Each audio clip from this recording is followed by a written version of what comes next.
Hey guys, and welcome back to Crouton Cracker Jacks. Today I'm going to show you how to make your very own pepperoni cheesy bites pizza the Pizza Hut way at home. This pizza is super easy to make. Don't be fooled by, thinking it's super hard. It's not. It's very easy. If you can make a regular pepperoni pizza, you can make this. So for this recipe, you're going to need some homemade pizza dough. You could also use store-bought refrigerated if you'd like. But I have a separate video that shows how I make my pizza dough. I will put a link to that down below. You're also going to need some shredded mozzarella cheese.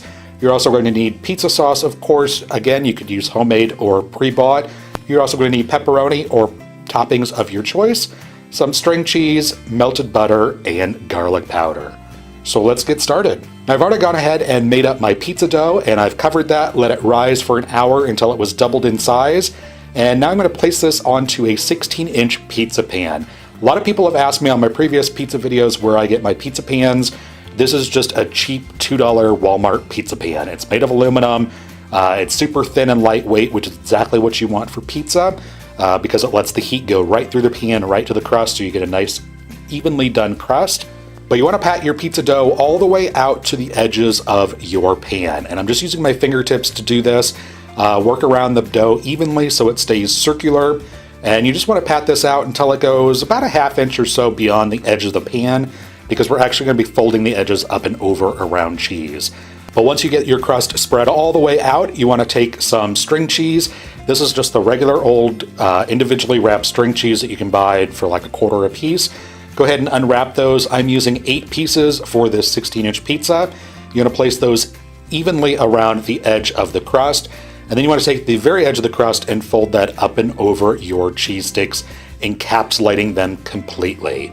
And once you get those completely encapsulated, go around and press down the crust. Make sure that those edges are sealed, so there's no air pockets or anything in there.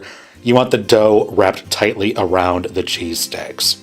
Then I'm going to take a knife, and you can actually see where the individual sticks are. You want to cut between the sticks and then cut each stick into 3 equal pieces. It does not have to be perfect. Just eyeball this. There's no need to get out a ruler and measure anything. Just eyeball it. Close enough is good enough for this. And then to actually form the crown of cheesy bites, if you will, you just want to take each piece here and you want to pull it up and flip it 90 degrees.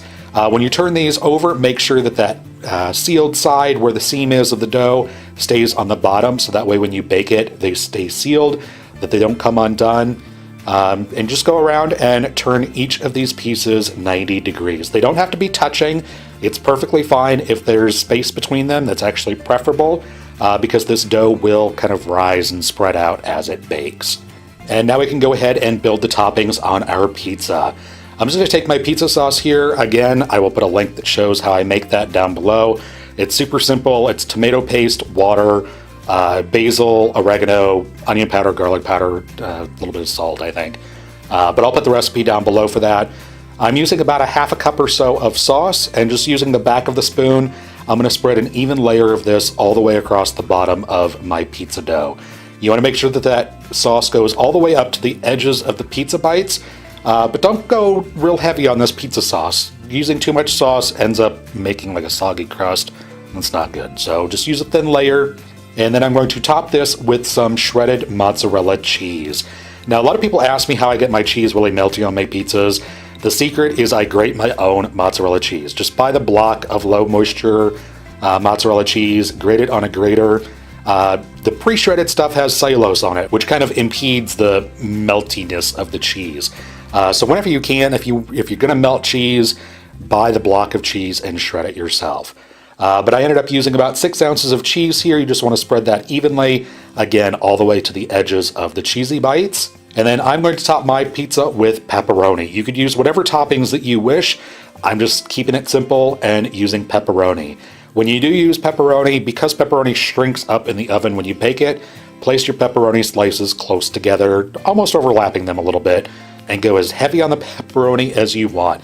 This is your pizza, your time to make it how you want. And then you want to bake your pizza in a preheated 450 degree Fahrenheit oven, and you want to bake this for about 12 minutes or so. You want to bake it until the crust is nicely golden brown, the cheese is nicely melted, and it just starts to brown a little bit on the top. And once everything is nicely golden brown, you can go ahead and remove it from your oven. And because I like soft and squishy bread, especially with cheesy bites, I'm just going to take a little bit of melted butter and using a pastry brush, just brush the tops of these with butter. That's going to make these cheesy bites nice and soft. You don't have to do this if you don't want to, but this is how I'm doing it. But once I got that covered with the melted butter, I'm just going to sprinkle a little bit of garlic powder right on top. Now, if you were smart, you would have mixed the garlic powder with the butter, but I was not thinking when I made this. So I'm just going to sprinkle a little garlic powder right on top. But then go ahead and cut this into slices and serve it up. But there you go. That is how you make a Cheesy Bites pepperoni pizza the Pizza Hut way. And if you wanted to, you could substitute hot dogs for the cheese, and you can make yourself a hot dog bites pizza. Works the exact same way. Here's a picture of that for you. And there you go. Impress your husband or wife, impress your children, make yourself a pizza at home from scratch. It's super easy, super delicious, definitely worth it. If you like this video, be sure to give a thumbs up. I would greatly appreciate it. If you do try this out, let me know down below in the comments section.